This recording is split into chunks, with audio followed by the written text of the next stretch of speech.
What's up, seniors? Hope you guys are doing well, and welcome to your 9th pre-calc class, of course, with me, your favorite teacher. I know you're saying it out loud. I know you're excited to see this video, so stop denying it. Stop the madness. All right, guys, before I get started with today's topic, first thing I want to say is I hope you guys are staying safe. I hope your families are all doing well. I know that these have been very challenging times, with a lot of uncertainty. But one positive thing that I guess we can think is that everything, even bad things, come to an end. So just hang in there for a little bit longer, and pretty soon we'll see each other again. All right. And with that in mind, we all know that the show must go on. And I know this is not necessarily your favorite show, but here I am. All right, guys, so today we're still going to continue with section 3.1. We're still discussing modeling with quadratic functions, but the specific topic that we're going to discuss is actually maximum and minimum values of quadratic functions. So I'm going to do example number 2, and then I'm going to do example number 3. Now, you're going to see me kind of stepping in and out of the camera at times, and the reason I'm going to do that is because I want you guys to have the opportunity to observe what's going on, okay? So if you remember the previous video, which I'm pretty sure you don't, but anyway, just assuming that you do, if you remember your previous video, one of the things that I did was I showed you guys how to change the quadratic functions into standard form, and we talked a little bit about what a standard form of a quadratic function was, and we also found the vertex and the y-intercepts and the x-intercepts. When dealing with the maximum and minimums, the steps are less in the sense that you don't have to necessarily find the vertex and the intercepts. So in that sense, they're a little bit easier. You can do them with a graphing calculator. You can do them manually. And for the purpose of this class, we're going to do them manually because we're not using graphing calculators. So even though example number 3 may look like you need a graphing calculator, or example number 4, which we're going to see in our next class, may look like you need a graphing calculator, we're not going to use them, all right? So with that in mind, guys, let's look at example number 2, which is on page 248. And of course, at the end of this video, just like at the end of all my videos, I'm going to leave the assigned work for you to do. So that being said, now let's go to page 248, which is example number 2. And example number 2 says f of x equals 5x squared minus 30x plus 49. And they want you to, 1, write the function in standard form, sketch a graph, and find the maximum or minimum. Okay, so to understand the maximum or minimum, we have to understand how a quadratic function works or what it looks like. Now remember that if the a is positive, that means that the graph opens upward. And assuming that this is the parent function, that means that the graph is going to have a minimum. Now if a is less than 0 or a negative number, then in that case the graph opens downward, in which case you would have a maximum.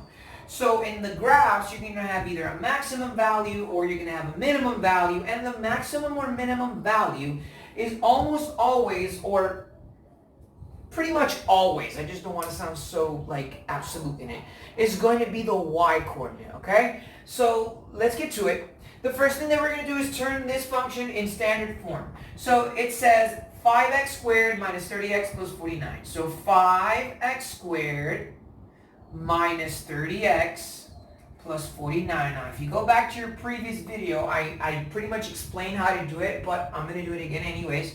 So when you're going to turn this into standard form, you're actually going to separate these two terms. You're going to separate the 5x squared, the minus 30x, and you're going to leave the plus 49 outside of the parentheses. Now, the next step is to actually find the greatest common factor between 5 and 30. Now, I'm not going to take into account the variables because I need the variables. So between 5 and 30, the least common, or the greatest common factor is 5, which means that you're going to, imaginary, of course, all I'm writing it, you're going to divide everything in the parentheses by 5. And 5x squared divided by 5 is x squared, and negative 30 divided by 5 is negative 6 or minus 6x, which means that now I have to find the missing value and I bring down the plus 49. Now I need to find this value. In order for me to do that, I'm going to complete the square. And I'm pretty sure you're all yelling out loud to your computers, complete the square, complete the square. Right. So you're going to say, b over 2 squared is the formula that you're going to use in order to find this missing example. So you're going to say b, which is going to be 6x, or negative 6, divided by 2 squared. And of course, negative 6 divided by 2 is negative 3. It's negative 3, excuse me. And negative 3 squared equals 9. So that means that this is going to equal 9. So plus 9. Now, what I'm going to do here is, you see how this 5 is positive? There has to be a negative on the other side in order for me to have my k value, or to convert it into a standard form expression easier. So if this is plus 5, I have to do the opposite, because of what I do on one side, I have to do on the other, and I'm going to say minus 5. And then I'm actually going to multiply it by this 9, and by positive 9, of course, because the answer that I got was a positive number. So times 9. Now what I'm going to do is I'm going to leave the left side of the expression alone for now. I'm not going to use it or work with it, and just leave it as x squared minus 6x plus 9. I'll go back to it in a minute. And then I bring down the 49, but of course, negative 5 times 9 is negative 45. So that actually leaves me with 49 minus 45. So again, this left side stays the same, or at least the 5 does. And 49 minus 45, I know that doesn't look like it, but let me write it a little bit better. 49 minus 45 is going to be 4, so we'll say that this is plus 4. And now I have to factor what's inside of the parentheses. So I have to think of two numbers, because my leading coefficient is a 1. Think of two numbers that when you multiply equal positive 9, and when you add equal negative 6, and I'm sure you're all screaming to the telephone screen or the computer screen, it's 3, it's 3. Well, you're right. You're going to say x minus 3 squared, okay? And that would be, ladies and gentlemen, your equation in standard form, okay? So I'm going to step out real quick and let you guys look at it, and then we're going to do B and C, and then we're going to do example number 3, and that'll be the end of the video. Alright, so maybe literally like 5 seconds. Alright, 5 seconds are over. Here we go again. I am going to erase everything I did here except for the answer, because A is that's the answer for A. Okay, so basically, I am going to erase all this. And this is going to be the answer for A. So 5 times x minus 3 squared plus 4. Now guys, the second thing they want us to do in this exercise is sketch a graph. Now I explained in the previous video that basically negative, or 3 and 4 in this case, is what we would call the vertex. And this is actually an ordered pair. So I need to take a couple things into account. First of all, is A positive? Or in this case, the A would be number 5. Is the 5 positive? Yes. So that means that the graph is going to open upward. So I know that the graph is going to open upward.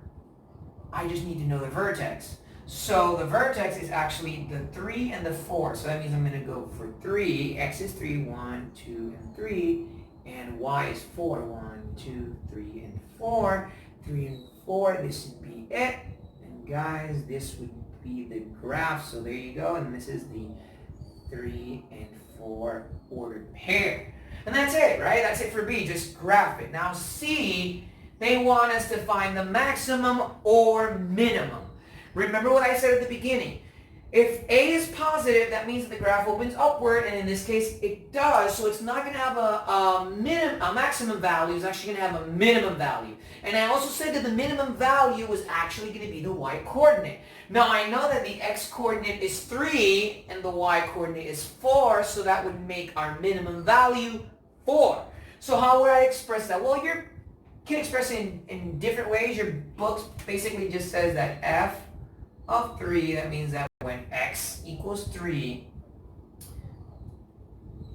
y is going to equal 4, or the function is going to equal 4, or the minimum value equals 4. All right? So that's very simple, very easy. We're going to take a look at example number 3 real soon. Again, I'm going to give you guys a couple of seconds to kind of just like look at the example, and then pause, rewind, do whatever you need, and then I'll be back in a minute with example number 3, all right?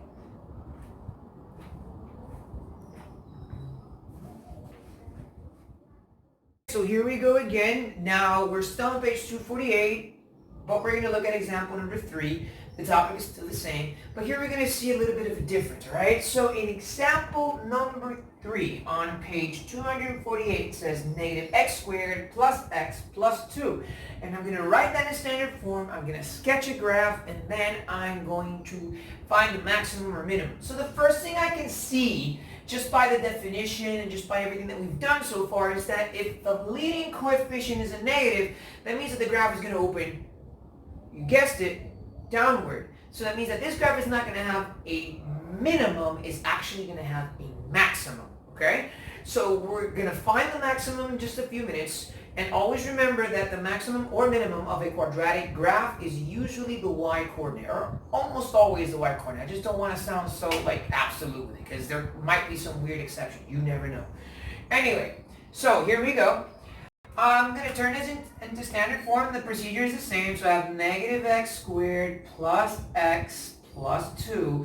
I'm actually going to write negative x squared and x in parentheses and the plus 2 outside. Now, what possible common factor is there between the x squared and x? Well, it's actually 1, or negative 1 in this case. So we're actually going to say negative 1. And we're going to divide by negative 1.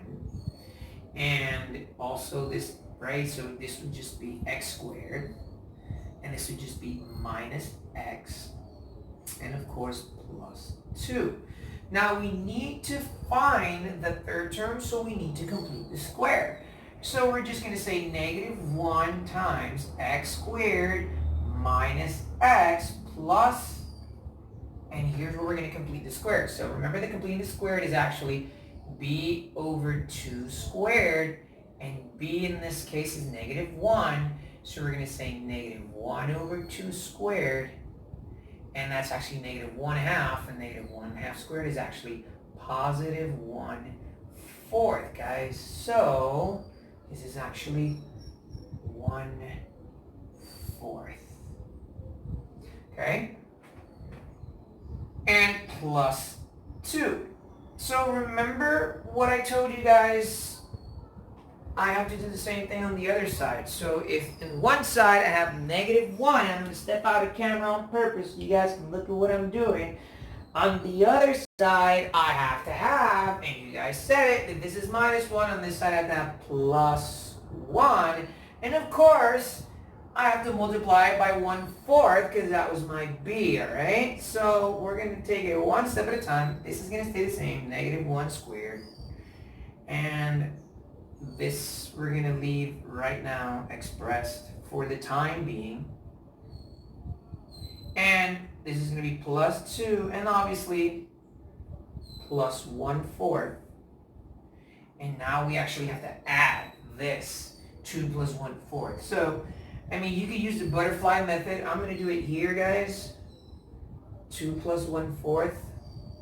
Remember the butterfly method? Okay, write the 2 over 1, and then just cross multiply. This would be 4, because you multiply 1 times 4, and then 2 times 4, which is 8. And then 1 times 1, which is 1, and that's going to equal 9/4. Okay? So again, all I did was I used the butterfly method, guys. 1 times 4 is 4. 2 times 4 is 8. And I know that doesn't look like an 8, so let me write that better. And 2 times 4 is 8, and 1 times 1 is 1. And that would be 8 plus 1, which is 9. So this is all going to be negative 1 times x squared minus x plus 1/4 plus 9/4. Now here's what you're asking yourself. Now how do I factor the middle part? How do I factor? What can I think of possibly, what even number can I think of that will equal 1 when or negative 1 when I add, and positive 1/4 when I multiply? So I'm going to step out of camera and let you guys think about it real quick. And I know that a lot of you are not liking me right now because you have no idea what I can think of. Well, guys, I know it seems impossible, but it's actually 1/2. Because if you multiply negative 1/2 times negative 1/2, you get positive 1/4. And if you add negative 1/2 plus negative 1/2, you get negative 1. So this is actually going to turn into negative 1 x squared minus 1, or not x squared, excuse me, x minus 1/2 squared plus 9/4. And that's it. You finally wrote it in standard form. So real quick, recapping so that I can move on with the rest of this exercise. You're going to separate these two terms, negative x squared and x, and find a common factor between them, which is negative 1. I divide all this by negative 1, and negative x squared divided by negative 1 is x squared, and then 1 divided by negative 1 is actually, or negative 1x divided by negative 1 is negative 1x. And then you bring down the 2, and then what you're going to do is you're going to complete the square, which is using this formula, and you're going to say negative 1 over 2 squared and negative 1 over 2 squared or negative 1/2 squared is the same thing as saying positive 1/4, so I get plus 1/4 here, okay? And remember that if I have a negative 1 on this side, then that means I have to have a positive 1 on the other side, so you multiply 1 times 1/4, and that's where I get this number from. Then you add 2 plus 1/4 by using the butterfly method, which is what I did here, 2 over 1 plus 1 over 4. 1 times 4 is 4. 2 times 4 is 8, 1 times 1 is 1, 8 plus 1 is 9, so that'd be 9/4, and that's what I write down here, and then I have to factor what two numbers when I add equal negative 1, and when I multiply equal positive 1/4, well that would be negative 1/2. So now I have my equation written in standard form, negative 1 times x minus 1/2 squared plus 9 over 4. So what I'm going to do is erase all this so we can sketch the graph. I know that seems kind of crazy, especially because you don't know what 9 over 4 is, but I'll show you how to do that real quick. All right? And so our answer for A is negative 1 times x minus 1/2 squared plus 9 over 4. And what you're going to do now is you're going to graph that. How do I graph that? Well, I know that this is negative, or actually this is possibly 1/2, but what in the world is 9 over 4? So, I mean, what you guys can do is you can use a calculator, but I don't have one right now, so I'm just going to divide. 9 over 4, the closest number that I can think of is 2. 2 times 4 is 8, and that would be 1, and that would be 0, and then I would write 2 times 4 is 8, and that would be 2, and that would also be 0, so 5, so 5 times 4 is 20. So I know that it's actually about 2.25, okay? So I know that x is 1/2 and y is 2.25. So let's do that real quick, okay? So x is actually 1/2, okay?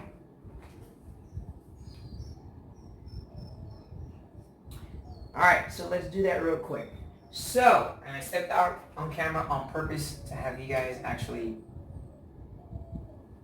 well, not really, I'm not gonna lie. I actually stepped out of camera because I forgot something in my book. But anyway, 1/2. So x is 1/2. We know that 1 is here, or 0 is here, excuse me. And this is 1, and it's about here, so this is where 1/2 would be. And 2.25, so 1, 2, and 3, and it would be, so more or less about here. And the graph opens downward because there is a negative in front of it, so it's actually kind of like this. And that's what the graph would look like. So this is your B. And C is to find the maximum or minimum. In this case, we know there's a maximum, and that maximum is actually the y-coordinate. So we say that f of 1/2 equals 9/4. So the maximum is 9/4, which is approximately or equal to 2.25. And there you go, guys. And that's it. That's example. Those are examples 2 and 3 of section 3.1. probably in the next video, if we're not finished with this section, we'll be very close to it. So guys, the work that you have to do is actually on page 252. You're going to answer problems 27 and 29.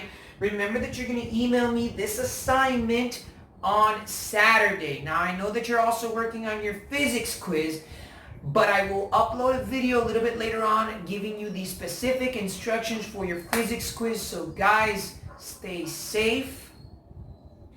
Hope you guys are doing well. I will see you guys very, very, very soon. And this is your favorite teacher saying bye.